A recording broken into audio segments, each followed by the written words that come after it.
السلام علیکم every one, امید کرتی ہوں آپ تمام لوگ بالکل خیریت سے ہوں گے۔ اور اگر آپ نے میری لاسٹ ویڈیو دیکھی ہوگی جس میں ہم نے آیت نمبر 17 اور 18 پڑھی تھی، تو آپ لوگوں کو پتہ ہوگا کہ ہم نے اس میں منافقوں کے بارے میں پڑھنا شروع کیا تھا۔ تو اس میں ہم نے دیکھا تھا کہ جہل کی یعنی جہالت کی دو قسمیں ہوتی ہیں، ایک جہل بسیط اور ایک جہل مرکب۔ تو آج کی جو آیت ہے وہ جہل مرکب سے نہیں ہے۔ جہل مرکب وہ والے منافق ہوتے ہیں جو جانتے ہیں کہ وہ غلط کر رہے ہیں، لیکن وہ اپنے اس غلط کو بھی ٹھیک سمجھتے ہیں، اور وہ اس کے اوپر جو ہیں وہ مضبوط رہتے ہیں، پکے رہتے ہیں، وہ اپنے آپ کو ٹھیک کرنے کی کوشش بھی نہیں کرتے۔ وہ بہرے، گونگے اور اندھے ہو جاتے ہیں، اس لیے وہ لوٹ کر نہیں آ سکتے۔ یہ ایسے منافق ہیں جو اپنے نفاق میں بہت ہی زیادہ پختہ ہیں، اور ان کے واپس آنے کی یا ان کی اصلاح کی کوئی امید ہی باقی نہیں رہتی۔ اور انہی منافقوں کو کہا جاتا ہے کہ یہ اعتقادی منافق ہیں۔ اور ایک حدیث میں آتا ہے کہ اعتقادی منافق جو ہیں وہ کفر کی ہی ایک قسم ہے، بلکہ یہ تو ایسے لوگ ہیں کہ جو کفار میں سے بھی بدترین قسم کے کافر ہیں۔ اس کے بعد منافقوں کی دوسری قسم جو ہے وہ عملی منافق ہیں، یعنی وہ ایسے منافق ہیں جو کہ کبھی اسلام کی طرف ہو جاتے ہیں اور کبھی جو ہے وہ اسلام سے پھر جاتے ہیں، یعنی ان کے دل میں ایمان تو ہے لیکن وہ متردد ہوتے ہیں کہ کبھی اس طرف ہو جاتے ہیں کبھی اس طرف ہو جاتے ہیں۔ یہ ایسے لوگ ہیں کہ اللہ تعالیٰ کہتا ہے کہ ان کی طرف سے بالکل مایوسی نہیں ہے۔ ہو سکتا ہے کہ کسی وقت ان کے ذہن میں یہ بات آ جائے، صحیح چیز آ جائے، ان کو سمجھ آ جائے اور وہ اپنے نفاق سے باز آ جائیں۔ یہ جو ان کو کہا جاتا ہے کہ یہ عملی منافق ہیں، اور یہ جو منافق ہیں یہ بہت ہی زیادہ تعداد میں ہیں، اور یہ ایسے لوگ ہیں جن کے دل میں نور ایمان تو موجود ہے، اور یہ اللہ تعالیٰ پر، پیغمبروں پر، قیامت پر ایمان بھی رکھتے ہیں، لیکن ان کے ظاہر اور باطن میں مطابقت نہیں پائی جاتی۔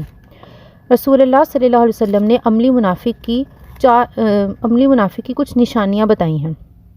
اس سے پہلے ہمیں یہ دیکھنا ہے کہ ہم جو یہ منافقوں کی مثالیں پڑھ رہے ہیں یہ اللہ تعالیٰ ہمیں کیوں بتا رہا ہے۔ یہ صرف یہ کافر نہیں ہے، یہ منافق جو ہیں یہ مسلمانوں میں سے بھی ہو سکتے ہیں، اور خاص طور پر یہ جو عملی منافق ہیں یہ مسلمانوں میں بھی ہوتے ہیں، تبھی تو کہا گیا ہے کہ یہ بہت زیادہ تعداد میں ہیں۔ تو اب ہم دیکھتے ہیں کہ رسول اللہ صلی اللہ علیہ وسلم نے ان کی کون سی ایسی خصوصیات بتائی ہیں جو ان میں پائی جاتی ہیں۔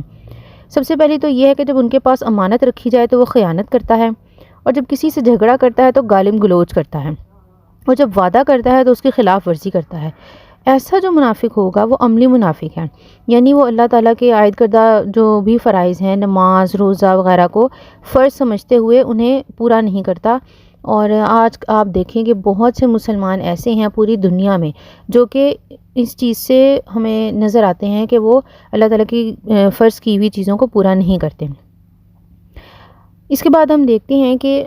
مختلف قسم کی مثالیں دی جاتی ہیں، جیسے کہ دل کی 4 الگ الگ قسمیں ہیں، اور پھر دل کی الگ الگ حالتیں بھی ہیں۔ یہ سب کچھ بتانے کا مقصد صرف یہ ہوتا ہے، یہ جو ہمیں مثالیں دی جاتی ہیں یا قسمیں بتائی جاتی ہیں کہ دل کی اتنی قسمیں ہیں یا منافقوں کی اتنی قسمیں ہیں،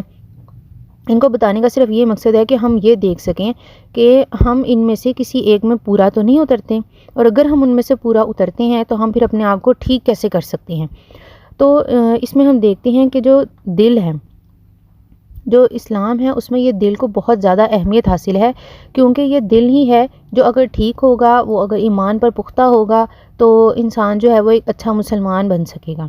اس لیے یہاں پر ہم دیکھتے ہیں کہ دل کی جو ہے وہ 4 قسمیں ہیں۔ ایک ہے دل اغلف، یعنی جو غلاف میں بند ہے، اور یہ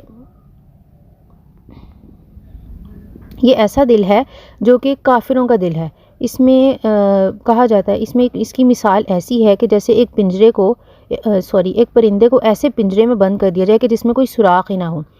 یعنی باہر دیکھنے کے لیے کوئی سوئی کے برابر بھی سوراخ نہیں ہے۔ اور وہ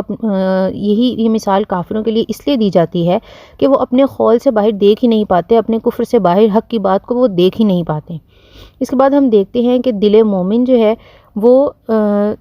اس کو اللہ تعالیٰ نے کہا، اس کو احادیث میں کہا گیا ہے کہ یہ قلب اجرد ہے، یعنی ایسا دل جو صاف شفاف ہے، اور اس کی مثال ایک روشن چراغ جیسی ہے کہ جس میں کوئی بھی خرابی نہیں۔ یہ ایک مومن کا دل ہے جو نور ایمان سے بھرا ہوا ہے، اور اس میں کسی بھی قسم کی کوئی خرابی یا ملاوٹ نہیں۔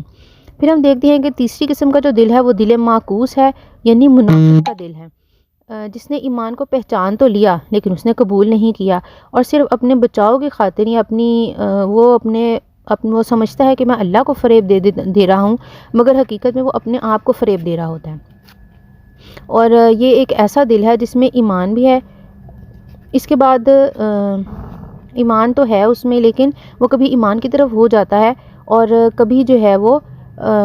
کفر کی طرف چلا جاتا ہے۔ یہ جو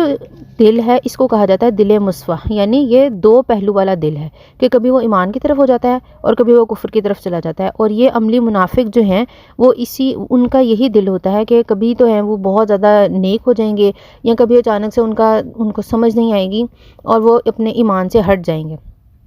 تو ہمیں دیکھنا چاہیے کہ کہیں ہم ان میں سے کسی قسم میں پورے تو نہیں، ہم ان میں سے کون سی قسم میں پورے آتے ہیں۔ ہمیں چاہیے تو یہ کہ ہم اپنے دل کو پاک صاف کریں اور ہم قلب اجرد میں آ جائیں، اور اس کے لیے ظاہر ہے ہمیں بہت زیادہ محنت بھی کرنی پڑے گی۔ رسول اللہ صلی اللہ علیہ وسلم نے ایک حدیث میں فرمایا کہ ایک ایمان کی مثال اس پودے جیسی ہے جس کو پاکیزہ پانی سیراب کرتا ہے۔ پودے کا بیج اچھا ہو اور اس کی آبیاری بھی صاف پانی سے ہو تو ظاہر ہے کہ اس کی نشوونما بھی اچھی ہوگی۔ اور اس کے علاوہ فرمایا کہ منافق کی مثال انسانی جسم میں پیدا ہونے والے پھوڑے جیسی ہے، جس کے ایک طرف سے پیپ آتی ہے اور دوسری طرف سے خون، اور پھر ان دونوں میں سے جون سی چیز زیادہ ہو جاتی ہے اسی کا غلبہ ہو جاتا ہے۔ یعنی اگر پیپ زیادہ ہو جائے گی تو مریض ہلاک ہو جائے گا، جس کا مطلب یہ ہے کہ اگر انسان کے دل میں جو ہے کفر کی طرف رغبت زیادہ ہو جائے گی تو وہ ایمان سے دور چلا جائے گا، اسلام سے نکل جائے گا۔ اور اگر اس پھوڑے میں خون غالب آ جائے تو جو مریض ہے وہ صحت یاب ہو جاتا ہے۔ اور اسی طرح منافق جو ہے اگر اس کے دل ایمان کے اوپر مضبوط ہو جائے اور وہ ایمان سے ہٹنے کو تیار نہ ہو تو پھر وہ جو ہے وہ مومنوں کی لسٹ میں آ جائے گا۔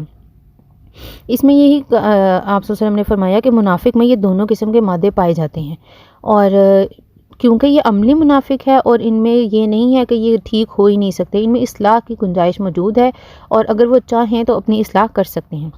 اس کے بعد ہم دیکھتے ہیں کہ ابو بکر وراق ایک بزرگ تھے، انہوں نے فرمایا کہ قلب کی جو ہیں اس کی 6 حالتیں ہوتی ہیں، ڈیفرنٹ حالت ہوتی ہے، یعنی اس کی حیات اور موت، صحت اور بیماری، بیداری اور نیند۔ اب اس میں وہ کہتے ہیں کہ حیات جو ہے وہ ہدایت ہے، یعنی اگر کسی کو ہدایت نصیب ہو گئی تو سمجھ لیں کہ اس کا دل زندہ ہے، اور اگر وہ کوئی گمراہی میں چلا گیا تو اس کے قلب کی موت ہو گئی۔ اسی طرح فرمایا کہ دل کی موت کا سبب گمراہی ہے، کسی قسم کی بھی گمراہی دل میں پیدا ہو جائے تو سمجھ لیں کہ وہ دل مردہ ہو گیا۔ پھر اسی طرح قلب کی جو صحت ہے وہ طہارت اور صفائی کی وجہ سے ہے، اور طہارت کا اصول جو ہے وہ ایمان اور توحید ہے، یعنی اگر دل میں توحید ہوگی، اللہ کے ایک ہونے کی پختہ یقین ہوگا تو انسان کا دل جو ہے وہ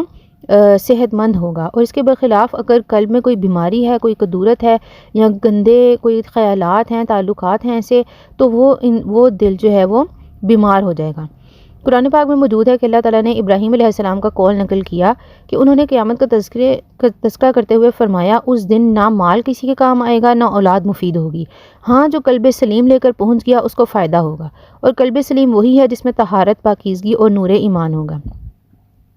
اور اس کے علاوہ جو تیسری جو حالت ہے وہ ہے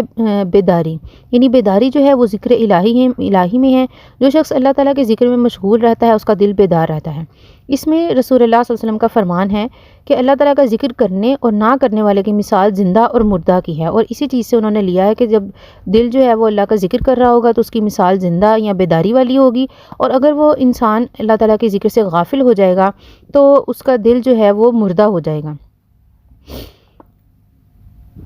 اب دیکھتے ہیں کہ اس آیت میں اللہ تعالیٰ نے منافق کی مثال بیان کی ہے کہ جیسے آسمان سے بارش آتی ہے، یہاں پر سیب کے معنی زور سے برسنے والی بارش ہے۔ اس میں عربی میں سما جو ہے وہ آسمان کو بھی کہتے ہیں اور فضا کو بھی کہتے ہیں، اور بادل کے لیے بھی یہ بولا جاتا ہے۔ اس کے علاوہ چھت کو بھی سما کہا جاتا ہے، لیکن اس مقام پر سما سے مراد بادل ہیں کیونکہ بارش جو ہے وہ بادلوں سے ہی برستی ہے۔ اور اس کے آگے اللہ تعالیٰ نے فرمایا کہ فیہ ظلمات، یعنی اس میں اندھیرے ہوتے ہیں، اور جب ظاہر ہے کہ جب بارش ہوتی ہے تو اس دوران جب بہت زیادہ کالے بادل ہوتے ہیں تبھی بہت زیادہ تیز بارش ہوتی ہے، اور اگر یہ کیفیت رات کے ٹائم میں ہو تو اندھیرا اور زیادہ ہو جاتا ہے، اور اگر رات میں بادل نکلے ہوں تو آپ دیکھتے ہیں کہ ہمیں ستارے بھی نظر نہیں آتے، بالکل اندھیرا ہو جاتا ہے۔ تو جب قرآن پاک میں جب اندھیرے کا اور روشنی کا ذکر آتا ہے تو اس سے موسٹلی جو ہے وہ اللہ تعالیٰ کے سمجھانے کی مراد ہوتی ہے کہ یہ کفر جو ہے وہ اندھیرے سے اور روشنی جو ہے وہ ایمان یا نور سے ہوتی ہے۔ تو یہاں پہ جب قرآن پاک نازل ہوا تو اس وقت ہر طرف کفر و شرک کی تاریکی چھائی ہوئی تھی، اور اندھیروں کے علاوہ فرمایا کہ اس میں گرج بھی ہوتی ہے، یعنی جب قرآن پاک میں ہم پڑھتے ہیں کہ فرشتے ان کو ہانک کر لاتے ہیں، ان کو مار کر لاتے ہیں بادلوں کو، تو ان کے مارنے سے ایک گرج پیدا ہوتی ہے جسے رعد سے تعبیر کیا جاتا ہے۔ اس کے علاوہ جو اس کے دوسرے معنی ہیں وہ یہ ہیں کہ کفر و شرک پر وعید کو بھی رعد سے تعبیر کیا جاتا ہے۔ پھر فرمایا کہ وہ برق یعنی بارش میں اکثر اوقات بجلی بھی چمکتی ہیں، اور اس میں سائنسدان تو یہ کہتے ہیں کہ جب بادل آپس میں رگڑ کھاتے ہیں تو بجلی پیدا ہوتی ہے، لیکن قرآن پاک میں جو بڑے بڑے واضح دلائل موجود ہیں جن سے ہمیں حق اور باطل کی تمیز ہوتی ہے، ان کو جو ہے وہ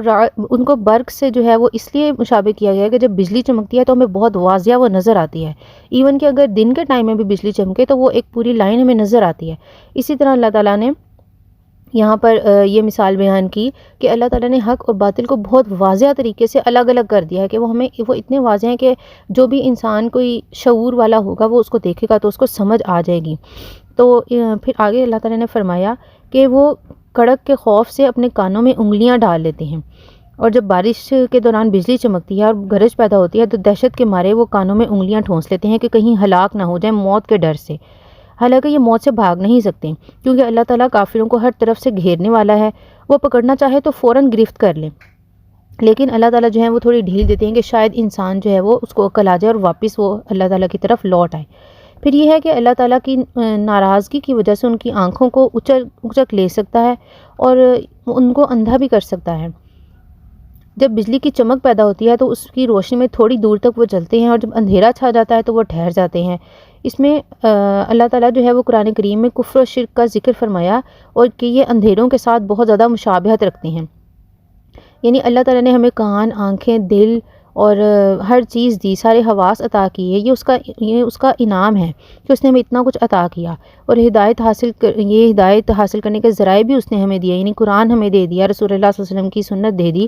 اور اس کے بعد بھی اگر یہ منافق ہیں یہ کس خیال میں پھرتے ہیں؟ کیا یہ سمجھتے ہیں کہ اللہ تعالیٰ اپنی عطا کردہ نعمتیں ان سے چھین نہیں سکتا؟ تو یہ بہت ہی بڑی بھول میں ہے، کیونکہ اللہ تو جو چاہے وہ کر سکتا ہے، وہ چاہے تو ان کی سماعت اور ان کی بصارت کو زائل کر دے۔ باطنی طور پر تو یہ لوگ پہلے سے ہی اندھے ہیں، لیکن اگر اللہ چاہے تو ظاہری طور پر بھی ان کی بینائی ضائع ہو جائے اور قوت بولنے کی جو ہے وہ بھی سلب ہو جائے، اور ان لوگوں کو معلوم ہونا چاہیے کہ اللہ تعالیٰ نے یہ نعمتیں اس لیے عطا کی ہیں تاکہ وہ ان کے ذریعے سے ہدایت قبول کریں، نہ کہ یہ کہ وہ دنیاوی کاموں میں مگن ہو جائیں اور اللہ تعالیٰ کو بالکل ہی بھلا دیں۔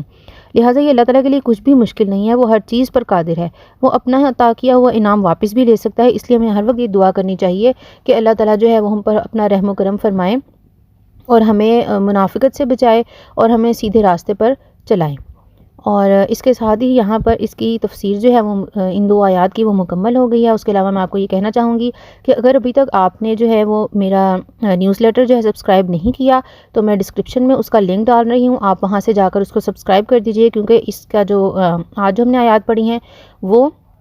ان کا PDF میں جو نیکسٹ ویک ہے آپ کو نیوز لیٹر کے ذریعے سے بھیجوں گی، اور اس کے ساتھ ساتھ جو میں نے آپ لوگوں سے قرآن ٹریسنگ کے PDF کی بات کی تھی وہ بھی میں انشاءاللہ اس میں سینڈ کروں گی، تو آپ اس کو ضرور سبسکرائب کر لیجئے۔ اللہ حافظ۔